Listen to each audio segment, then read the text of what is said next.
Ladies and gentlemen, the MC for the Hall of Fame panel is today the University of Iowa Sports Information Director Emeritus, Mr. Phil Hattie. There's always something that sounds pretty ominous about that emeritus brand, but it's just an honor to be here at the 10th annual FRYfest, and as Josh said last night, after 1 year, that was supposed to be it, but it was so popular that we're in year number 10 now, and hopefully we'll go into year 20, 30, 40, who knows. And it's something we're celebrating the Hayden Fry years. That's why we call it FRYfest. And so everything has come together great, and it's because of the fans like you. Well, this is the 30th Hall of Fame class, and what an unbelievably distinguished group we have. There's one that's not making it today, but he's got a good reason. He's coaching a high school football team. And we're going to, first of all, I'm going to read all of the achievements of this person. He's going into the Hall of Fame this evening. Iowa football player Jared DeVries. Jared, a football player 1995 through 1998. In 1998, he was a consensus All-American. He was a 12-year veteran of the NFL. He's the head coach now at Clear Lake High School, a three-time first-team All-Big Ten performer. In 1997, he was the Big Ten Lineman of the Year. His career stats show 260 tackles, still holds the school record for tackles for loss in a season, 22, in a career, 78, and quarterback sacks with 42.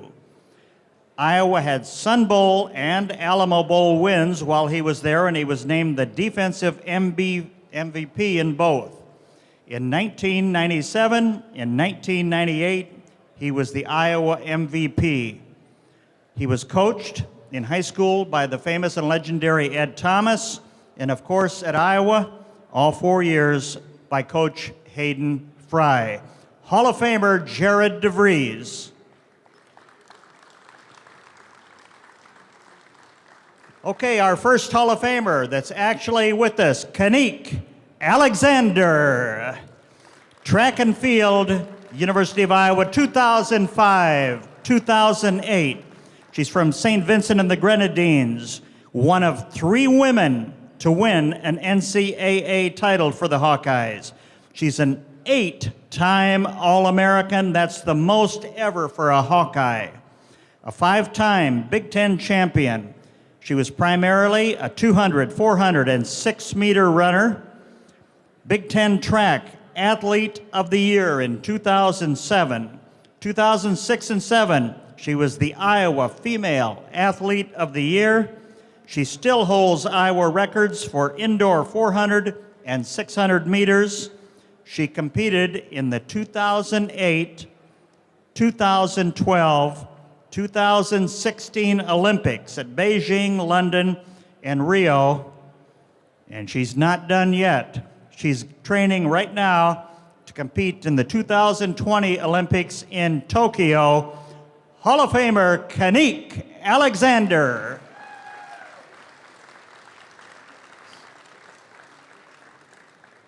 Chris Hatcher, baseball, 1988 to 1990. He was an All-American in 1989.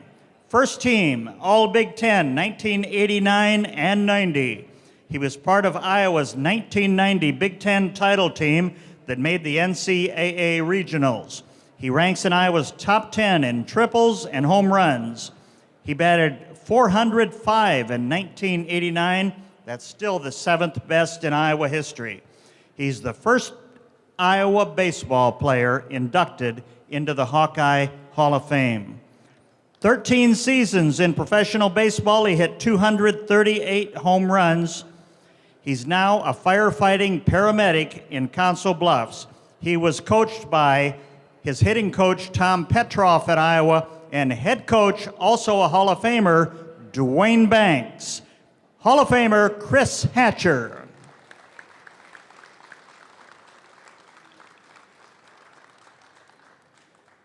Hall of Famer Sarah Lynch. She's a soccer player for the Hawkeyes, 1999 to 2002. Three-time first team All Big Ten, 99, 2000, and 2001. In 99, she was a freshman All-American. She scored 20 career game-winning goals. She's Iowa's all-time goal leader with 46, third all-time in Iowa assists with 20. She shares the Iowa career points record with 112. Also, she's the first Iowa soccer player to be inducted into this Hall of Fame. The first soccer player ever offered a full ride scholarship at the University of Iowa. She scored 15 goals as a freshman, and that's still a record. And the team qualified for 3 Big Ten tournaments during her tenure at Iowa. She has 3 children, and if you didn't notice, she's got a 4th on the way in a few months. So congratulations there. She was coached by Ron Rainey and head coach Stephanie Gabbert. Hall of Famer Sarah Lynch.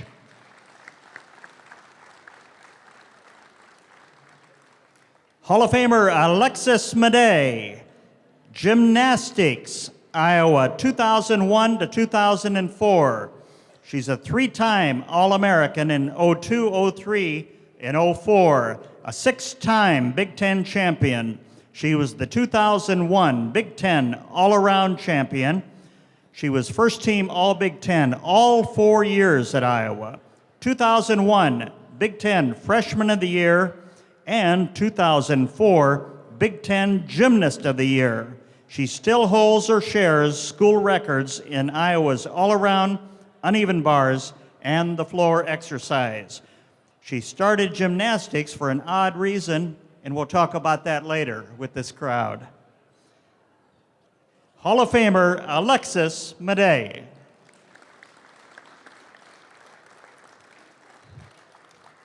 Hall of Famer Jeff McGinness, wrestling, 1994 to 1998. He's a 3-time All-American, 1994, 95, and 98.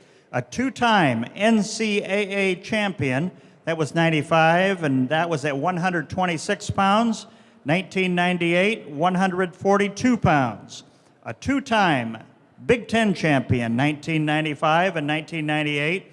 He was the 1994 Big Ten Freshman of the Year, 1998 Big Ten Championship Outstanding Wrestler. He was Iowa's 1998 Big Ten Medal of Honor recipient. At one time, he won 43 straight matches in his career. Had a career record of 121 wins and 6 losses and 31 falls. He was an academic All-American, and during his tenure at Iowa, his team won all 4 Big Ten titles and 3 NCAA titles. He was coached by Dan Gable in the final year by Jim Zaleski. Hall of Famer Jeff McGinness.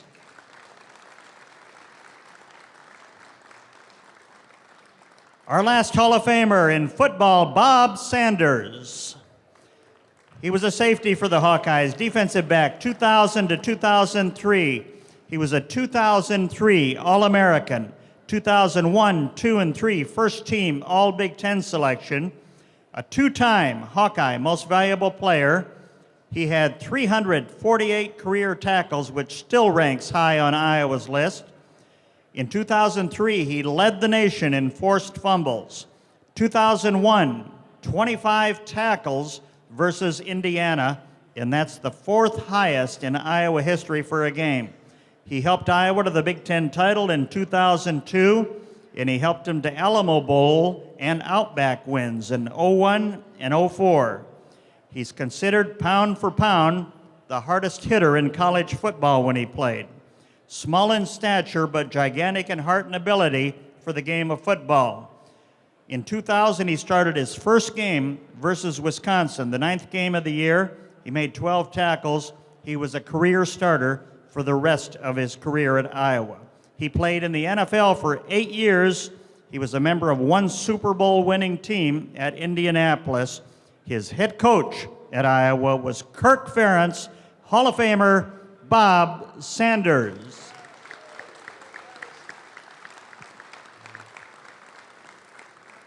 This is an unbelievably qualified group for the Hawkeyes, and we're going to just go down the line. First of all, you all have mics right in front of you, so feel free to use them. I think they're all in the on position. They better be. If not, we'll make sure that everything is all set. And we're gonna just go right down the line here. And the first question we have for all of you is, tell us exactly what it means to you going into the Iowa Hall of Fame. And you can speak a little bit for a minute or so or two about your career at Iowa and some of your memorable moments. Let's start. We'll go right down the line with Kineke. Good morning, everyone. Being in the Hall of Fame, being inducted today, is a great honor for me, and not just for me, for my family as well. Being from coming from St. Vincent and the Grenadines to Iowa, I'd never heard of Iowa, and the first thing I was told, it was very cold, and coming from a tropical island, I wasn't really prepared for Iowa winter. But after my first year, I was like, well, it's not too bad.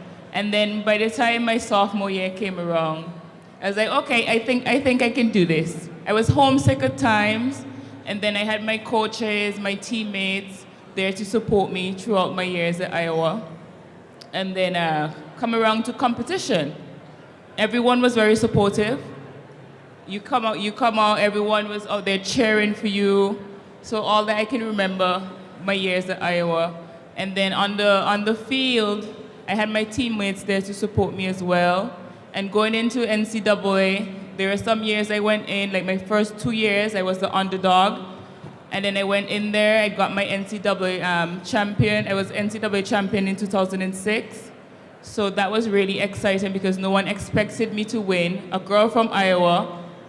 When you go to the NCAAs for track and field, I was the only athlete from Iowa.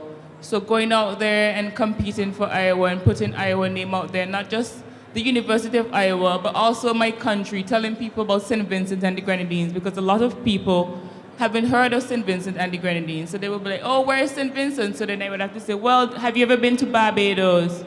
Have you ever been to St. Lucia? Well, it's close to there. Or they would be like, are you from Jamaica? I'm like, no, I'm not from Jamaica.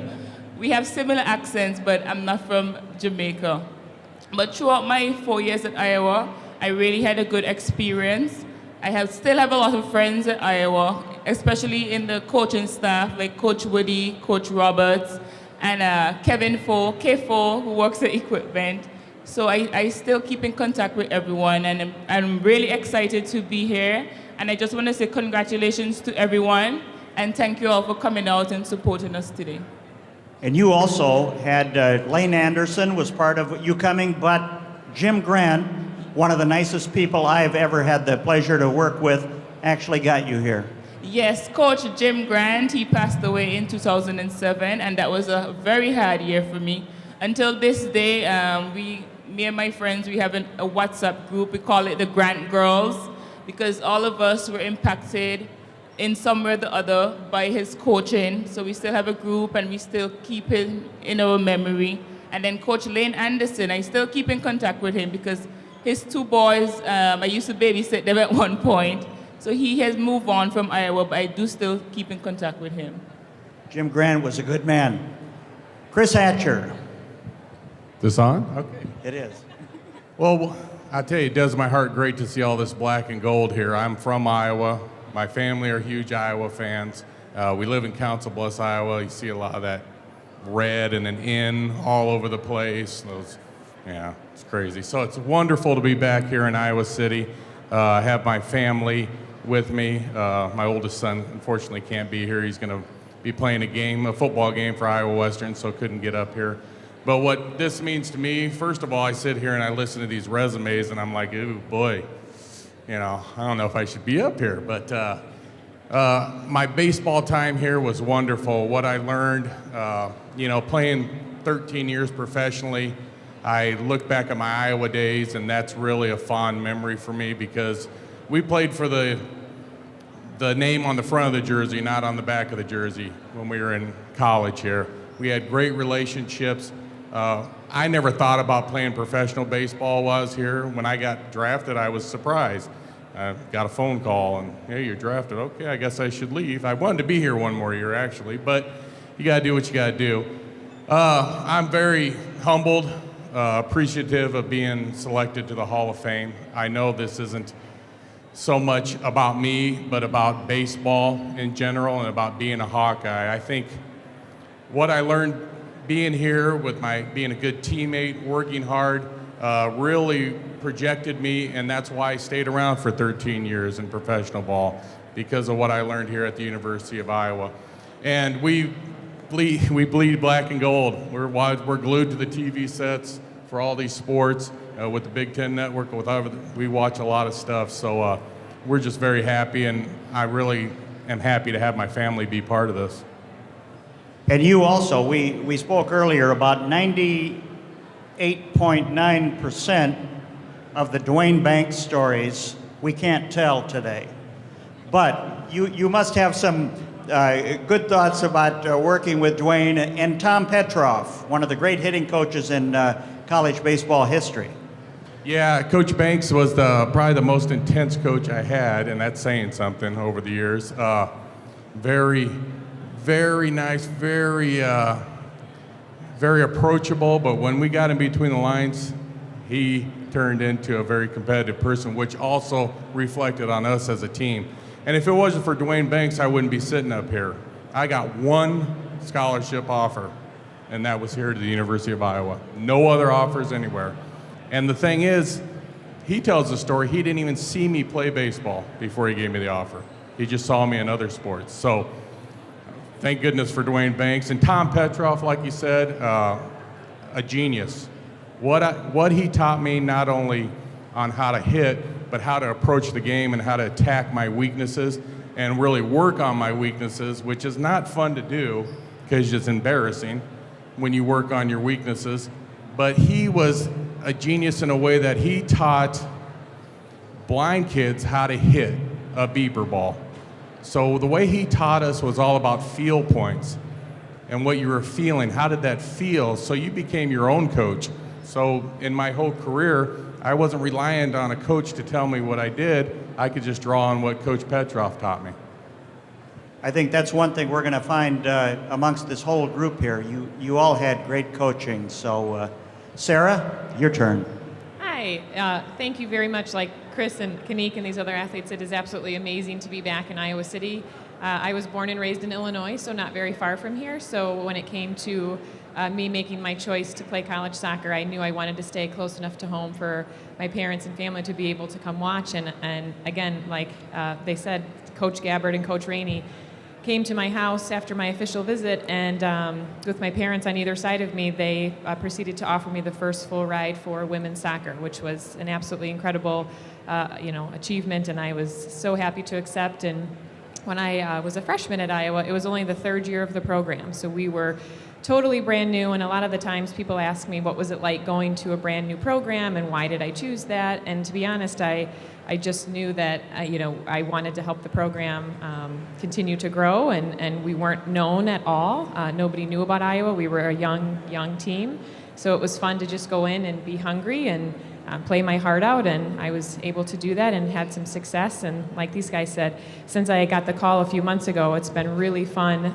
talking to former teammates, alumni, reconnecting, and even getting in touch with some old coaches. And being the first inductee for soccer is really wonderful. And the current coach, Dave Diani, has just done an amazing job of reaching out to me and to the other girls, and again trying to keep the soccer program growing. So I really enjoyed my 4 years here, and I'm very happy to be here.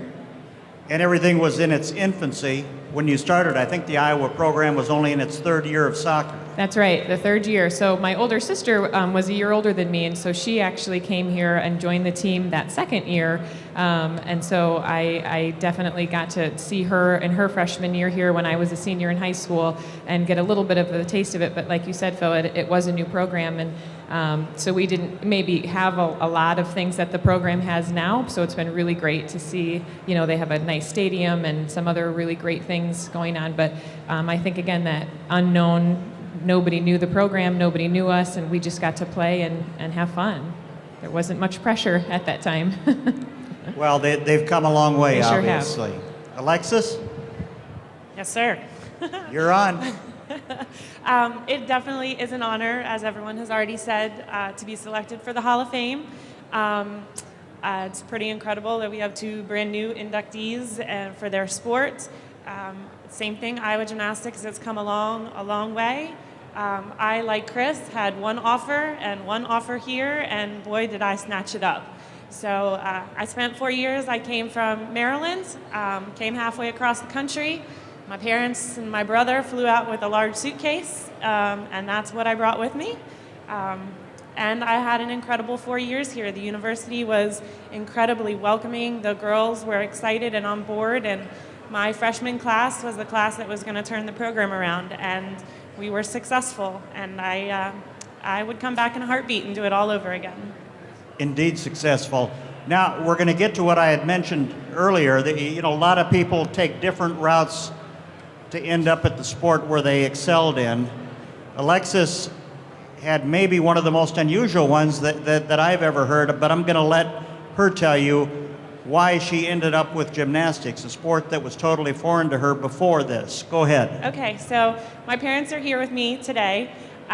They met at the stables at West Point. So my first 6 years of life revolved around horses and horse shows, and I wanted to start to learn to jump. And so my mom put me in gymnastics to build lower body strength, coordination, and I think I was there for about a week before they invited me to join the team. My first 2 years, I did both gymnastics and horseback riding. I skipped meets on weekends to go to horse shows. During the week, we went from the gym to the stables until it was too dark to see. And then it got to a point where I had to choose one or the other. And my choice was that I could always come back, when you're little, I can always come back to the Olympics for horseback riding. So I gave that up and pursued gymnastics instead. She was going to be an expert in horse riding, and all of a sudden, she's one of the top gymnasts in the country. And the only one other thing I've heard similar to that was a person who took up tennis, so his footwork was better for football. So they couldn't be any more further apart. Talk about intensity. One of the most intense people I've ever seen on a wrestling mat, and there's certainly been intense wrestlers at Iowa, is Hall of Famer Jeff McGinness. Jeff, you're up. Thank you, Phil. Growing up in Iowa City and having an opportunity to wrestle for Coach Gable was both an honor and a dream come true. Literally, I grew up not too far from here, grew up in the Iowa wrestling room. Phil can probably attest to this. I was a little guy running around the room. I still have a picture when I was, I believe, 6 or 7, sitting on the bench. I had broken my left arm in a gymnastics accident of all things. And it was the same time that Randy Lewis had dislocated his elbow. And I'm sitting literally next to Randy Lewis, one of the great Iowa wrestlers, Olympic champion, and having an opportunity to be considered in the same breath as what I consider to be some of the best wrestlers ever in the world is kind of humbling. Every year that list comes out, and we get to see and vote on it, and I see amazing names, and I say, well, it's maybe my name will eventually be on that list, maybe it won't, but having even a chance to be considered among the Brands and the Randy Lewises and Barry Davidson, great people that I grew up wrestling, learning from and watching as a kid is quite amazing. I mean, things like this, I wasn't always on the wrestling mat. I was running around with my parents tailgating, wearing Chuck Long and Ronnie Harmon and other jerseys, and so I was always black and gold. Maybe that's the reason I only also got one scholarship offer, because everybody knew where I was going. But it is really exciting to be back. My parents still live here. Just so happens they're not here now. They took a trip to France, so I'm very happy for them. Well, you were obviously part of one of the greatest dynasties in NCAA sports history. So, like you said at one time, winning a couple of Big Ten championships and a couple of national championships just made you part of the crowd. How was it being a part of something like that? It's the combination that you have an amazing support system around you and great coaching staff, and not just the immediate coaching staff, but the entire athletics department. But at the same time, you have this immense pressure, right? I still remember the first and the last time that I ran out of Carver. And so you have that feeling, the first rush that you run out, and then you feel like, wow, this is real. You know, I'm actually here. I'm where I grew up, sitting in the stands and watching these great wrestlers do this. I watched them before Carver was even in existence, and then that last time. But it is pretty humbling, because you look. I was in the wrestling room just the other day, and you look at that wall, and the wall of names of All-American, Big Ten champions, NCAA champions, and you know, if you got 2 stars by your name, you're sort of, you're okay, right? If you get 3 or more, certainly I didn't live up to what I thought my goals would be while I was here, but a lot of that is learning experience. I wouldn't give up my time or decisions I made, because that's who I am, and being able to live that and have great coaches and great teammates like Coach Gable, Coach Zaleski, and the Brands brothers was pretty amazing. Hall of Famer Jeff McGinness. Finally, one of the greatest hitters in Big Ten football history, pound for pound, Bobby Sanders. Good morning, everyone.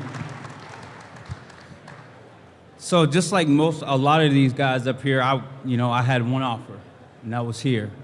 It was truly a blessing for me to be here. I learned a lot, met a lot of friends, lifelong relationships. I met my wife here. It's just a great time for me. The fans are awesome. You guys are great. So this is truly an honor for me. It makes me nervous to come back, because I grew up here. Like, I was a young man when I got here, and I grew into a man, and I learned a lot about being a professional and so many things like that. So for me, it's an awesome feeling. It's great to have my family back, so I'm excited to be here. Bob, you were recruited by virtually no one coming Right. out of high school, and Kirk Ferentz took a chance. Tell us a little bit about that story on how you ended up at Iowa, and were you a little bit surprised at the notoriety you ended up getting? So my high school coach is Joe Moore, and I don't know if you guys know who Joe Moore is, but he is the greatest offensive line coach ever. And he's Coach Ferentz. He was Coach Ferentz's mentor. So actually, in high school, I had no offers, no one looking at me. Everyone told me I was too small, not fast enough, I couldn't jump, like all these bad things about me. But Joe Moore seen my potential. So he put in a good word for me with Coach Ferentz, and that's kind of how things sparked off. And I was lucky that Coach Ferentz trusted him. And he took his word for it, offered me a scholarship, and the rest is kind of history. Thank you all. Thank you. Iowa's Hall of Fame class, something to be proud of. And we want to remind everybody, just to my right over here, they're going to be signing autographs when we're done here in about 15 or so minutes. I want to move back to Kineke.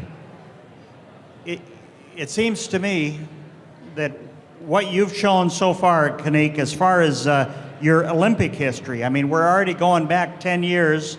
That's very unusual for somebody to compete. It looks like you'll be in 4 Olympics.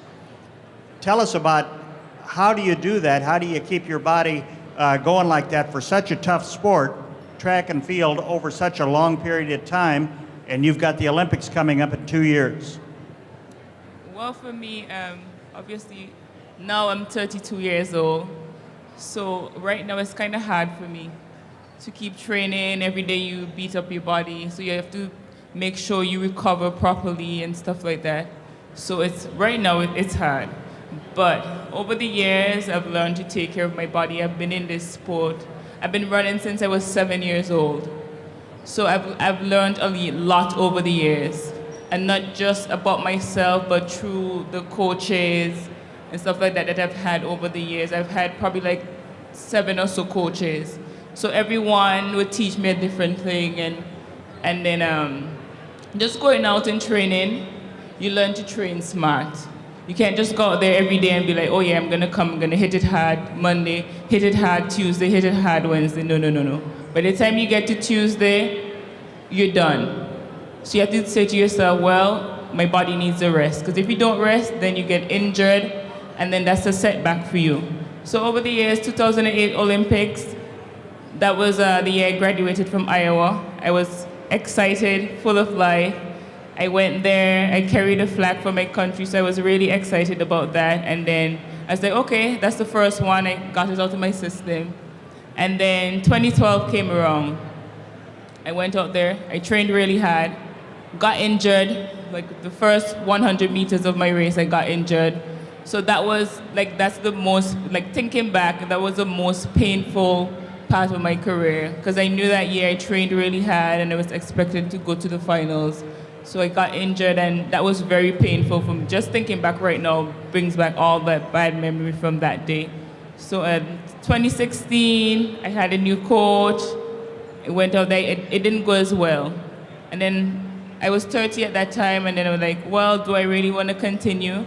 And then I said to myself, you know what? There are other athletes out there who are younger than me, from my country, and not just from my country, from around the region and my friends, and they're looking at me and they're looking up to me. So I'm like, well, maybe I should go for the next 4 years. So that kind of motivated me to kind of set an example and say to them, well, even though you're 30, you're 32, you can still carry on. And there are people like Veronica Campbell from Jamaica, Novleen Williams-Mills. They continued running until they were 35, 36. And look at Kim Collins, he's 40, 42 years old. He was still running. So even though you're getting older, I'm trying to tell the young athletes that you can still carry on in the sport up until you're well into your 30s and still be successful. How are your times comparable to the way they were in 2008? Let's not talk about the times right now. That's okay. That's okay. We know you'll do well in 2020, so good luck to you there. Thank you. Okay, Chris, tell us about when you were a player. What were maybe some of your most memorable moments working with Dwayne Banks and the team? You worked with a great team, and then also tell us, how did you segue going from a baseball player into a firefighting paramedic? Wow, that's a tough one. You know, it's a little tougher for me being the oldest person up here. My memories were 30 years ago, but there are a few things that come to mind. One thing in particular, when I talked about working on my weaknesses, playing Minnesota here over at the stadium, and there's that ball that's between me and Chris Malinowski, our second baseman, that little in-between. So I don't like that ball, kind of going after that, and he lets me have it, which I was hoping he wouldn't, and it hits me right on top of the head. Boom, on there. Everybody's laughing and stuff, and I just want to crawl in a hole. Well, that's where Tom Petrov, after everybody's all said and done, goes, that's when you got to work on your weaknesses. And the next day, Coach Chara was out there. He must have hit me 200 of those balls. I still never liked him my whole career, but I could actually catch him and go after him at 100%. Also, that team, we could hit. We were a hitting bunch of fools. I would have to say, Tim Costo is also, I gotta mention Tim Costo, my roommate, is also in the Hall of Fame for baseball. Just wanted to let you know. We were roommates in college. 11 years ago he got inducted.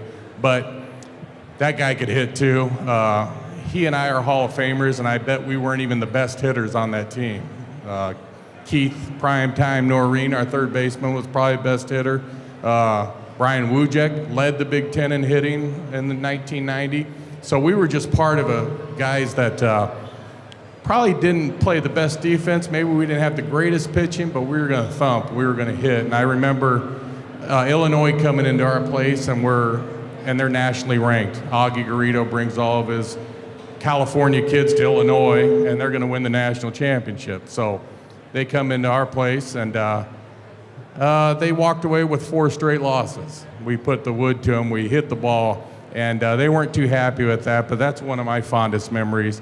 And then we actually got nationally ranked, which I don't know if that's happened too much for Iowa baseball, but it felt good. It felt really good, and just being around those guys and the coaches were wonderful.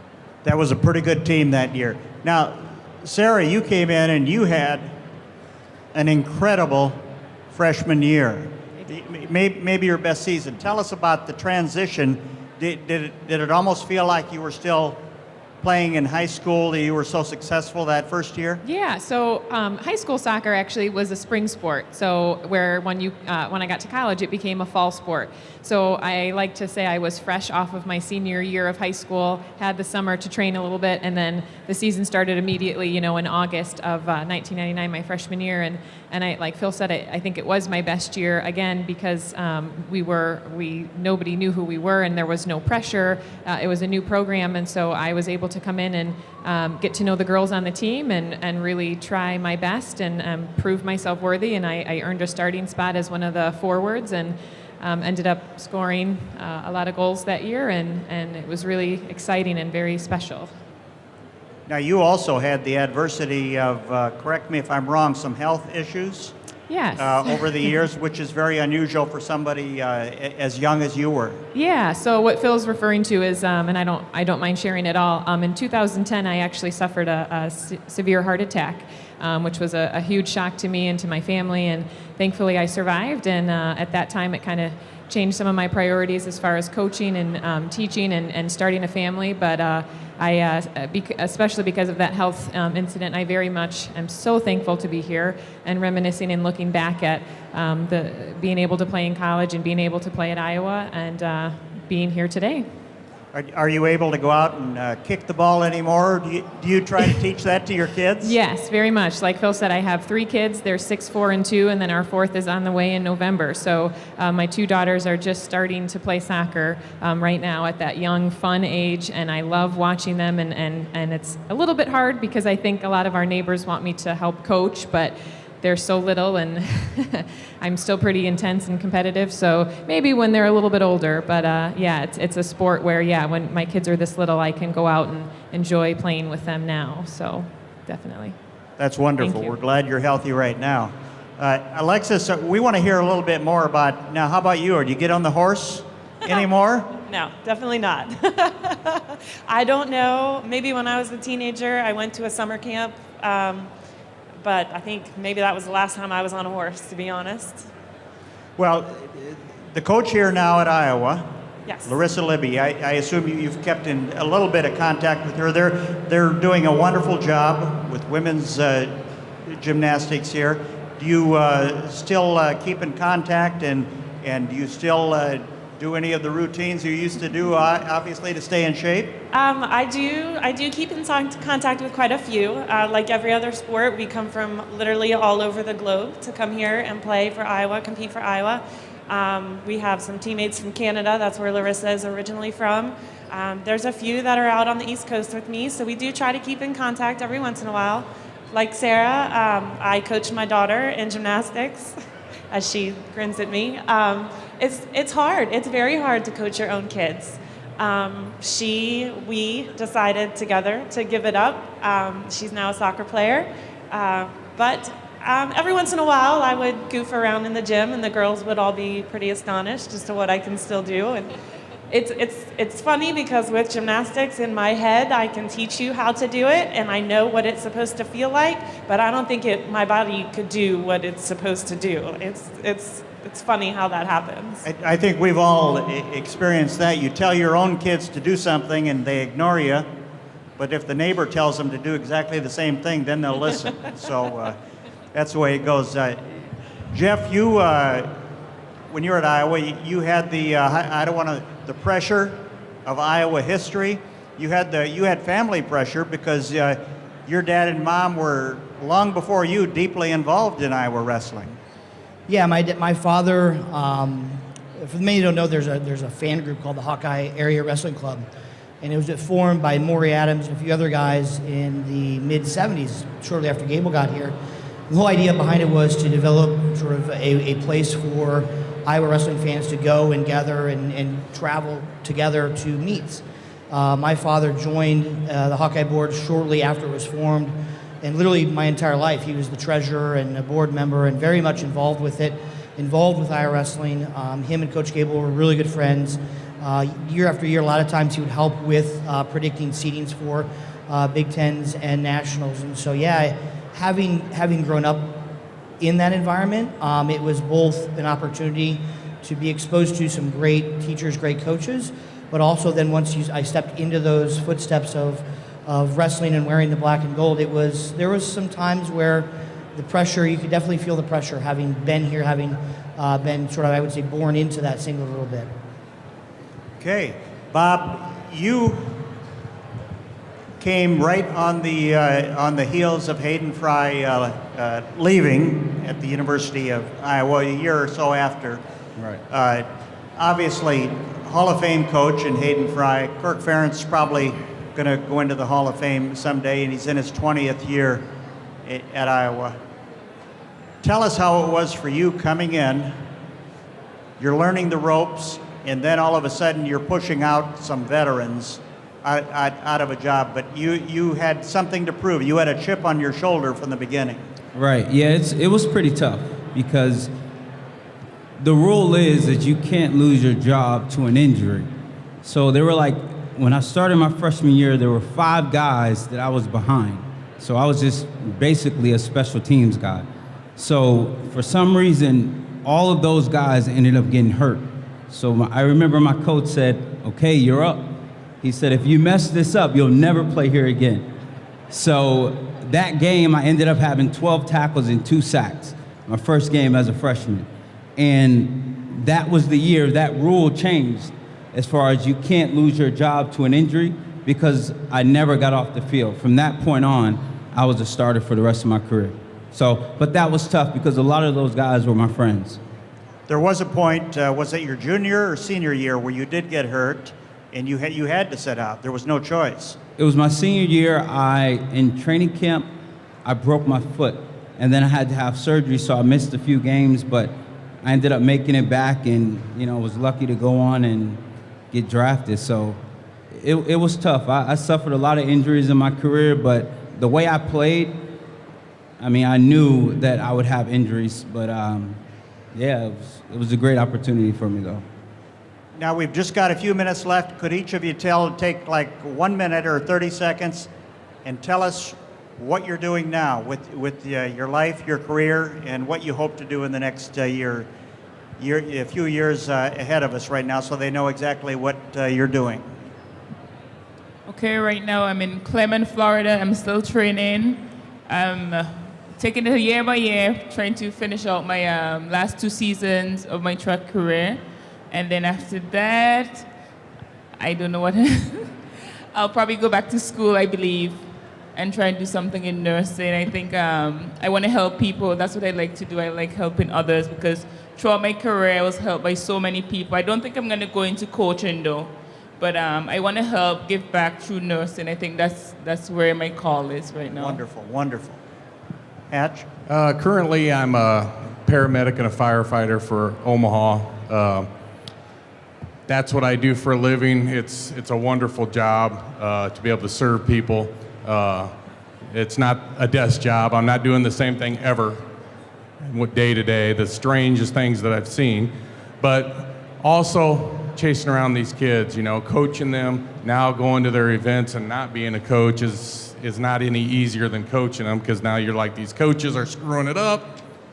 But I'm just gonna follow them and enjoy their career, and before long, hopefully retire and fish. There you go. Sarah? So I'm actually a high school counselor, but yes, currently I am home right now with my 3 little kids and a 4th on the way. So I'm going to continue to enjoy raising them and spending time with them and my husband, and just again getting to see my girls, start to play soccer at this young age and see what other sports they choose to play, and just continue raising my family and having a good time. I currently work at a local doctor's office right down the road from our house. We live in a very small town, and the doctor's office and the school that my kids attend share a courtyard, so I'm very close to them. Like Sarah, I'm in the throes of raising a very young family. My son is 6, my daughter is 11, and I have a soccer player and a baseball player, so I'm learning about sports I know absolutely nothing about, and it is fantastic. Wonderful. Jeff? I live in Waukee with my wife and 3 children. I actually met my wife. She swam here. Met her in my very first class, rhetoric. She walked in wearing her issued sweat smelling of chlorine. So at that point in time, I knew that was the one. My family owns a business called Wine Styles Tasting Station. We have 15 boutique wine stores, wine bars throughout the country, as well as a restaurant in West Des Moines. You mean Jeff and Janan are grandparents? They're not that. They are. Ed and Janan are grandparents, yes. I know that. Bob? Currently, I am in Arizona. I have 4 kids. 2 are 6, a 4, and a 3-year-old. And I volunteer, and that's pretty much it. I don't want to miss time with my kids, so I stay, close to them as I can. And then we'll see after they're gone and I downsize, and then we'll see what happens after that. Thank you all. Now, we want to remind you, you're all invited to tonight's reception for the Hall of Fame induction here right at the Marriott.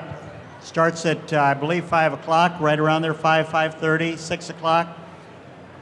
Join me right now as we say congratulations to Kineke Alexander, Chris Hatcher, Sarah Lynch, Alexis Maday, Jeff McGinness, Bob Sanders, Iowa Hall of Famers, all. Congratulations, and they'll all be right next door here signing autographs right now, so stop over and get their autographs. Thank you all, and congratulations, a job well done.